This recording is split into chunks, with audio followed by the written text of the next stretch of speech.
Sir ఈరోజు నేను ఇక్కడ చాలామంది నా నిరుద్యోగ మిత్రులు ఎవరైతే ఉన్నారో వాళ్ళ గుండె బరువును తీసుకొని వచ్చాను. చాలామంది నా చిక్కడపల్లి లైబ్రరీలో ఉన్న వాళ్ళు, ఉస్మానియా యూనివర్సిటీలో ఉన్న వాళ్ళు, దిల్సుఖ్ నగర్ గల్లీలో ఉన్న వాళ్ళ గురించి కొన్ని విషయాలు నేను ఈ ప్లాట్ఫామ్ నుంచి తెలంగాణ ప్రజల ముందు పెట్టాలనుకుంటున్నాను. ఈరోజు కాంగ్రెస్ ప్రభుత్వము వచ్చి 2 సంవత్సరాలు అవుతుంది. చాలా హామీలు ఇచ్చారు. సరే, అన్ని హామీల గురించి అయితే నేను మాట్లాడదలుచుకోలేదు. కానీ ఏవైతే హామీలు నిరుద్యోగులకు ఇచ్చారో, ఎస్పెషల్గా నిరుద్యోగులకి, వాటి గురించే నేను మాట్లాడతాను. ఏవైతే మేనిఫెస్టోలో వాళ్ళు ఇచ్చిన మేనిఫెస్టో గురించే నేను మాట్లాడతాను. సార్, ఈరోజు మీరు చూసుకున్నట్టయితే government is a continuous process అండి. ఒక గవర్నమెంట్ అనేది ఒక కంటిన్యూస్ ప్రాసెస్. ఒక గవర్నమెంట్ సరే, ప్రీవియస్ గవర్నమెంట్ వాళ్ళు వచ్చే టైంకి ప్రీవియస్ గవర్నమెంట్లో వాళ్ళు నోటిఫికేషన్ ఇచ్చారు, కానీ రిక్రూట్మెంట్ ప్రాసెస్ అనేది కంప్లీట్ అవ్వలేదు. ఆ రిక్రూట్మెంట్ ప్రాసెస్ని ఈ గవర్నమెంట్ నేను కంప్లీట్ చేశాను అని మొన్నటి వరకు చాలా డబ్బా కొట్టుకుందండి. కానీ రీసెంట్గా అసెంబ్లీలో మా బట్టి విక్రమార్క గారు, మన డిప్యూటీ చీఫ్ మినిస్టర్ గారు ఒక మాట చెప్పారు. అవును నిజమే, మేము పెద్దగా ఏం రిక్రూట్మెంట్ చేయలేదు, మేము కేవలం 10,000 నుంచి 16,000 నోటిఫికేషన్స్ మాత్రమే ఇచ్చాము అని చెప్పి మన బట్టి విక్రమార్క గారు చెప్పారు. ఇది వరకు అంతకుముందు పిసిసి మహేష్ కుమార్ గారు కానివ్వండి, మన నిరుద్యోగులకు ఎటువంటి సంబంధం లేని లేబర్ మినిస్టర్ వివేక్ గారు కానివ్వండి, ఇలా చాలా మంది వాళ్ళకి ఇష్టం వచ్చినట్టు ఇన్ని లక్షలు ఇచ్చాం, అన్ని లక్షలు ఇచ్చామని అంటున్నారు. సో నేను మీడియా ముఖంగా తెలంగాణ ప్రతి ఒక్కరికి కూడా తెలియజేస్తున్నాను, ఈరోజు కాంగ్రెస్ ప్రభుత్వం ఏదైతే 2 లక్షల జాబ్లు ఇస్తామన్నారో సంవత్సరానికి, వాళ్ళు ఇచ్చింది 2 లక్షలు కాదు, కేవలం 2 సంవత్సరాల్లో వాళ్ళు ఇచ్చింది 10,000 నుంచి 16,000 మాత్రమే. Sir, I just want you to note this. ఎందుకో కూడా చెప్తాను సార్. ప్రతిసారి ఏమవుతుందంటే మా ఇష్యూస్ మేము ప్రతి ఒక్కరి ముందుకు తీసుకొని వస్తున్నాము, కానీ వాటిని ఒక ఫ్యాక్ట్స్ రూపంలో గవర్నమెంట్కి ఎవరు ప్రొవైడ్ చేయట్లేదు సార్. ఈరోజు మా ఇష్యూస్ ఇక్కడ ఉన్న ఎవరైతే నా తోటి మిత్రులు ప్రతి ఒక్కరు చెప్పారో, I want you to note each and everything and to put it in front of the government sir. I'm requesting this is a special request. So ఈ 2 లక్షల జాబ్లో ఇచ్చినవి కూడా, ఈ 16,000 10,000 జాబ్లో ఇచ్చినవి కూడా సార్ చిన్న పోస్టులు. ఇందులో గ్రూప్ 1 గ్రూప్ 2 లాంటి పోస్టులు లేవు. కేవలం డిఎస్సి మరియు అసిస్టెంట్ హెల్త్ ఇలాంటి పోస్టులు మాత్రమే. ఈ గ్రీన్ పెన్ అథారిటీ ఉండే పోస్ట్ ఏది కూడా మాకు ఇవ్వలేదు సార్ ఇప్పటి వరకు. And talking about there are many GOs, ఇష్టం వచ్చినట్టు జీవోలు తీసుకొచ్చి మమ్మల్ని ఇబ్బంది పెట్టిన విషయం వాస్తవమే. నేను ఒక జీవో గురించి మాట్లాడతాను సార్. జీవో 29 మా అందరినీ ఎంత ఇబ్బంది పెట్టిందంటే మీ అందరికీ కూడా తెలుసు సార్. మేము గ్రూప్ 1 ఎగ్జామ్ ఆల్రెడీ 3-4 సంవత్సరాల నుంచి ఎగ్జామ్స్కి ప్రిపేర్ అయ్యాము. ఈరోజు నేను ఒక గిరిజన బిడ్డని సార్, ఇక్కడికి వచ్చాను. నేను ఒక గిరిజన బిడ్డని. నా తండాలలో మీరు నమ్మరు సార్, నా తండాలలో మిరప తోటకి వెళ్తే ప్రతిరోజు ఒక 500 to 400 రూపీస్ కూలీ వస్తుంది సార్ పేరెంట్స్కి. కూలీ పని చేస్తే 400 నుంచి 500 రూపాయలు వస్తాయి మా పేరెంట్స్కి. ఈరోజు మేము ఎంత ఇబ్బంది పడుతున్నామో మాకు తెలుసు. మాలో చాలా విద్యార్థులు ఎవరైతే ఉన్నారో వాళ్ళందరూ గురుకులాల్లో చదువుకున్న వాళ్ళు. మాకు ఎటువంటి ఈ ఇంగ్లీష్ మీడియం స్కూళ్ళలో చదువుకోవడం అనేది అసలు అదొక పెద్ద విషయం అన్నమాట. ప్రతి ఒక్కరు చాలా మంది తెలుగు మీడియంలో చదువుకున్న వాళ్ళే. ఈరోజు నేను ఒక గిరిజన బిడ్డగా ఇక్కడికి వచ్చినాను కదా, నేను ఒక విషయం చెప్దాం అనుకుంటున్నాను. ఎవరైతే ఈరోజు కాంగ్రెస్ పార్టీ ఏదైతే గెలిచిందో అది చాలా వరకు మా ఎస్టీ ఓట్ బ్యాంక్స్తో గెలిచింది, మా లంబాడా ఓట్ బ్యాంకులతో గెలిచింది సార్. ఈరోజు అయినా కూడా ఏ మాత్రం కన్సర్న్ లేకుండా ఈరోజు ఒక జీవో 29 తీసుకొచ్చి the marginalised communities in the state of Telangana, SC ST BC, ఈ కమ్యూనిటీస్ని వీళ్ళు ప్రిలిమ్స్ వరకే రెస్ట్రిక్ట్ చేసి మెయిన్స్ రాకుండా చేశారు సార్. ఈరోజు ఏ అగ్రకులాల వారికి, ఏ పక్క స్టేట్స్ వాళ్ళకి వీళ్ళు రిక్రూట్మెంట్ ఇస్తున్నారో నాకు అర్థం అవ్వట్లేదు. ఈ జీవో 29 గురించి మాట్లాడితే వీళ్ళందరూ నిరుద్యోగులు కాదు అని అంటారు. నిరుద్యోగులు కాకపోతే మేము అది కూడా చెప్పాం, please come for the discussion with us అని. కానీ వాళ్ళు డిస్కషన్కి రావడానికి రెడీగా లేరు. సరే, జీవో 29 గురించి మెరిట్స్ ఆఫ్ ది కేసు ఎవరు కూడా చూడలేదు సార్. ఇంకా కేసు అనేది పెండింగ్లోనే ఉంది. అఫ్కోర్స్ ఈ కేసు గురించి మిగతా పార్టీస్ వాళ్ళు కూడా దీన్ని పట్టించుకోవాలని కోరుకుంటున్నారు. ఎందుకంటే దీనివల్ల చాలామంది నష్టపోయారు. ఎవరైతే టీనా దాబీ లాంటి వాళ్ళు ఆల్ ఇండియా ర్యాంకర్స్ ఉన్నారో వాళ్ళందరూ కూడా ప్రిలిమ్స్లో, యూపీఎస్సీ లాంటి దాంట్లో ప్రిలిమ్స్లో రిజర్వేషన్ ఫాలో అయ్యి వాళ్ళు ప్రిలిమ్స్ క్వాలిఫై అయిన వాళ్ళు ఈరోజు మెయిన్స్ రాశారు. అలా మాలో కూడా చాలా మంది స్టూడెంట్స్ ఉన్నారు క్వాలిఫై అయ్యేవాళ్ళు. ఇదొకటి sir the major concern. And group 1లో చాలా అవకతవకలు జరిగాయి, అందరికీ తెలిసిన విషయమే. ఈ విషయం గురించి మాట్లాడితే ఎవ్వరూ పట్టించుకోవట్లేదు. ఈరోజు supreme court sir judiciary is an ultimate sir. ప్రతి ఒక్కరు జుడిషియరీని నమ్ముకుంటారు. మాలాంటి పేద పిల్లలు ప్రతి ఒక్కరు ఈరోజు మేము రూపాయి ఖర్చు పెట్టి sir, you believe me or not, మా దగ్గర ఉన్న గోల్డ్ కూడా అమ్మేసి, ల్యాండ్ కూడా అమ్మేసి మేము ఈరోజు సుప్రీంకోర్టులో కేసెస్ వేస్తే, to be very honest without any fear I want to say, ఈరోజు కేవలం రేవంత్ రెడ్డి గారు అనే సర్కార్ ఇవన్నీ కేసెస్ బుల్డోస్ చేశారు సార్. ఈరోజు కేవలం చీఫ్ మినిస్టర్ గారు వాళ్ళ గవర్నమెంట్ ఈరోజు బుల్డోస్ చేశారు. టీజీపీఎస్సీ అనేది ఒక ఇండిపెండెంట్ బాడీ. అలాంటి టీజీపీఎస్సీ అనే ఒక ఇండిపెండెంట్ బాడీ ఎక్కడైనా ప్రైవేట్ అడ్వకేట్స్ని రిక్రూట్ చేసుకుంటారా? గవర్నమెంట్ అడ్వకేట్స్ని రిక్రూట్ చేసుకోవచ్చు కదా సార్. నిరంజన్ రెడ్డి లాంటి పెద్ద పెద్ద అడ్వకేట్స్ని వారు రిక్రూట్ చేసుకోవచ్చు సార్. కానీ ఈరోజు మాతో అంత స్తోమత లేదు, మాతో అంత డబ్బులు లేవు. అందుకే ఈరోజు ఏదైతే సుప్రీంకోర్టు కేసు డిస్మిస్ చేసిందో అసలు ఏ బేసిస్ మీద డిస్మిస్ చేశారో కూడా చెప్పలేదు మాకు. ఇది చాలా అన్యాయం సార్. గ్రూప్ 1లో ఈరోజు జరిగింది చాలా అన్యాయం.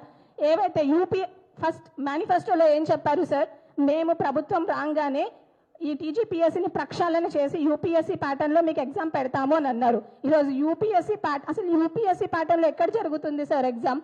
కనీసం యూపీఎస్సీ ఒక కంటిన్యూస్ ప్రాసెస్ సార్. సంవత్సరానికి ఇన్ని జాబ్లు ఉంటాయి, ఇంత రిక్రూట్మెంట్ ఉంటుంది అని చెప్తుంది. వీళ్ళు అలా కాకుండా 3-4 సంవత్సరాలు ఒకదాని మీద మేము కూర్చుంటే మా బతుకులు ఏమైపోవాలి సార్? ఈరోజు మీరు మా చిక్కడపల్లి లైబ్రరీ విజిట్ చేస్తే మీకు తెలుస్తుంది సార్ ఎంత ఇబ్బంది పడుతున్నారో స్టూడెంట్స్. గిగ్ వర్కర్స్ లాగా పనిచేస్తున్నారు సార్. పీజీ పిహెచ్డీలు చేసుకున్న స్టూడెంట్స్ ఈరోజు గిగ్ వర్కర్స్గా పనిచేయాల్సిన అవసరం ఏముంది సార్? ఎక్కడ పోతుంది సార్ డెవలప్మెంట్?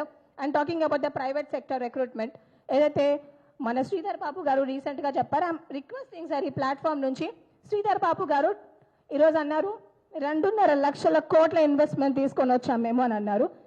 కొన్ని సెక్టార్స్ పేరు చెప్పారు. అయితే ఈరోజు వీళ్ళందరూ మన నీళ్ళే వాడుకుంటారు, మన భూమి వాడుకుంటారు, మన గాలి పీల్చుకుంటారు, అన్నీ మనవే కావాలి సార్ వీళ్ళకి. తెలంగాణ అన్నీ కావాలి. కాకపోతే ఉద్యోగాలు మాత్రం పక్క రాష్ట్రం వాళ్ళకి ఇస్తామంటారు. అందుకే 75% ఏదైతే వాళ్ళే చెప్పారు 75% లోకల్ రిక్రూట్మెంట్ ఇస్తామని అది ఇవ్వండి. అండ్ మోర్ ఓవర్ ఏదైతే స్కిల్ డెవలప్మెంట్ అని గవర్నమెంట్ మొత్తుకుంటుందో అది మాటకు మాత్రమే స్కిల్ డెవలప్మెంట్ లాగా కాకుండా ఈరోజు మన ఆదిలాబాద్ కానివ్వండి, మా అచ్చంపేట్ కానివ్వండి, ఇలాంటి ఏవైతే ఏరియాస్ ఉన్నాయో ఆ ఏరియాస్లో ఉన్న స్టూడెంట్స్కి రీస్కిల్లింగ్ అప్స్కిల్లింగ్ చేయండి, వాళ్ళకి ఇంగ్లీష్ నేర్పియండి. ఈరోజు మీకు తెలుసు సార్ తెలుగు అనేది చాలా ప్రామాణికం అని మన అందరికీ తెలుసు. కానీ మా టీజీపీఎస్సీ అడ్వకేట్ అంటారు తెలుగు అకాడమీ అనేది ప్రామాణికం కాదు, వికీపీడియా నుంచి చదవండి అయితేనే మార్కులు వేస్తామంటారు sir. You have to note this sir. తెలంగాణలో తెలుగు అనేది ప్రామాణికమా కాదా అని చెప్పేసి ప్రభుత్వం మాకు చెప్పాలి సార్. మేము ఏ బుక్స్ చదవాలో కూడా ప్రభుత్వం మాకు చెప్తే బాగుంటుంది సార్. అండ్ ఇంకొకటి, టీజీపీఎస్సీ అనే ఒక ఇండిపెండెంట్ బాడీ దగ్గరికి మన బుర్రా వెంకటేశం గారు ఉన్నారు, ఇంతకుముందు మహేందర్ రెడ్డి గారు కూడా ఉన్నారు సార్. అక్కడికి మేము కలవడానికి వెళ్తే టీజీపీఎస్సీ చుట్టూ పోలీస్ పర్సనల్ ఉంటుంది సార్. టీజీపీఎస్సీ చుట్టూ పోలీస్ పర్సనల్ ఉంటుంది sir. I have never seen ఎక్కడ కూడా ఒక పోలీస్ పర్సనల్ లిటరల్గా సార్ మన పక్కన పార్లమెంట్కి వెళ్ళినా అక్కడ చూడడానికి పోయినా ఇంత పోలీస్ పర్సనల్ ఉండదు సార్. టీజీపీఎస్సీ చుట్టూ పోలీస్ పర్సనల్ ఉంటుంది. అండ్ మోర్ ఓవర్ నన్ను కలుద్దామంటే recently one of my co aspirant, I don't know Asma తను ఎక్కడుందో నాకు తెలియదు, షీ హ్యావ్ కమ్. సో తను ఒక చిన్న అప్లికేషన్ తీసుకొని వెళ్ళింది సార్ టీజీపీఎస్సీ దగ్గరికి. తీసుకొని వెళ్తే వాళ్ళు అన్నారు మీరు ఎవరన్నా ఇన్ఫ్లుయెన్షియల్ ఉన్న పర్సన్తో మాట్లాడిపిస్తేనే బుర్రా వెంకటేశం గారు కలుస్తారు అని చెప్పారు సార్. మేము ఒక నార్మల్ స్టూడెంట్స్, మేము ఇన్ఫ్లుయెన్షియల్ పీపుల్తో ఎందుకు మాట్లాడాలి సార్? ఈరోజు ఇన్ఫ్లుయెన్షియల్ పీపుల్ చెప్తే మేము ఓట్ వేయలేదు కదా. ఈరోజు కేవలం ప్రభుత్వం మమ్మల్ని ఒక ఓట్ బ్యాంక్స్ లాగానే ట్రీట్ చేస్తుంది. సో నేను ఇంకో విషయం కూడా చెప్దాం అనుకుంటున్నా. రీసెంట్గా ఒక డిబేట్లో sir, I think Ashok sir కూడా జాయిన్ అయ్యారు ఆ డిబేట్లో, మానవతారాయ్ లాంటి వాళ్ళు, I don't know why government is sending such fools as a spokesperson. మేము ఏదైనా క్వశ్చన్ అడిగితే వాళ్ళు అంటారు మీరు అసలు స్టూడెంట్సా, మీరు ఎగ్జాములు రాసారా అని అడుగుతారు sir. Is this a way to speak?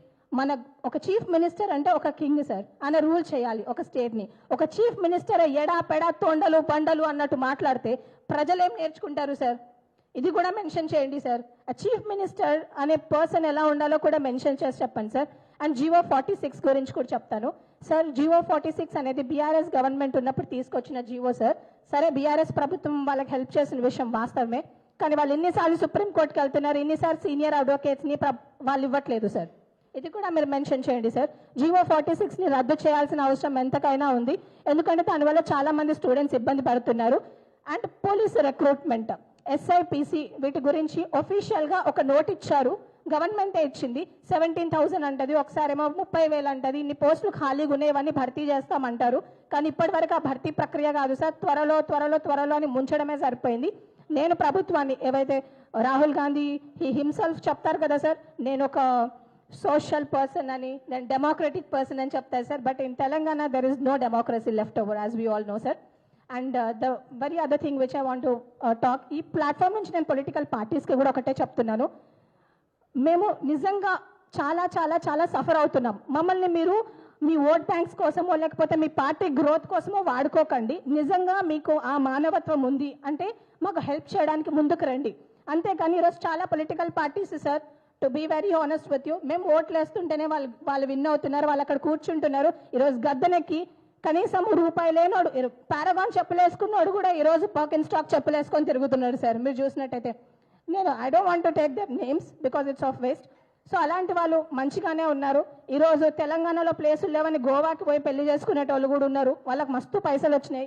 ఎక్కడి నుంచి వచ్చినాయి డబ్బులన్నీ? ఈరోజు మాలాంటి నిరుద్యోగులు లేకపోతే వాళ్ళ పదవిలోకి రాకపోయేది సార్. మమ్మల్ని కేవలం ఒక ఓట్ బ్యాంక్స్ లాగానే వాడుకుంటున్నారు. We're not the vote bank sir, we're the future creators of Telangana. మనం కొట్లాడి సాధించుకున్న తెలంగాణలో మాకు ఏదైతే నీళ్లు నిధులు నియామకాలు అని చెప్పన్నారో మాకు నియామకాలు ఇస్తే చాలు సార్. ఎందుకంటే ఈరోజు ఆడపిల్ల అయ్యుండి నేను ఇక్కడికి వచ్చి మాట్లాడడం అనేది చిన్న విషయం కాదు సార్.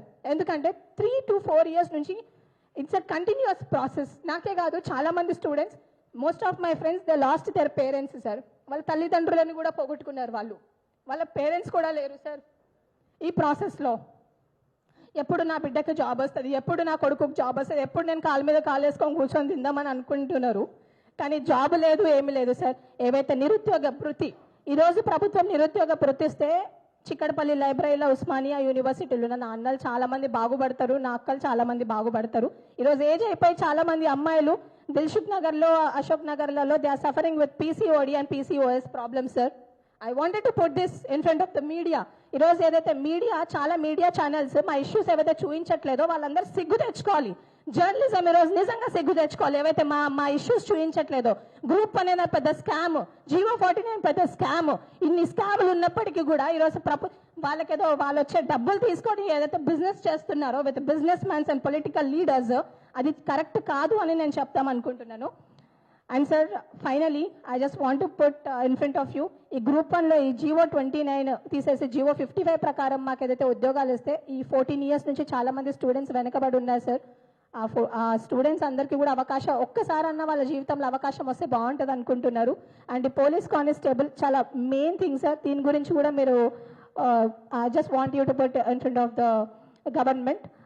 అండ్ మోర్ ఓవర్ నాకు ఈ ఛాన్స్ ఇచ్చినందుకు, ఈ అవకాశం ఇచ్చినందుకు చాలా చాలా thanks. I don't want to become very emotional, but sir I can't see the suffering of many of the students who are in Chikadpalli and Usmania University, sir. Thank you.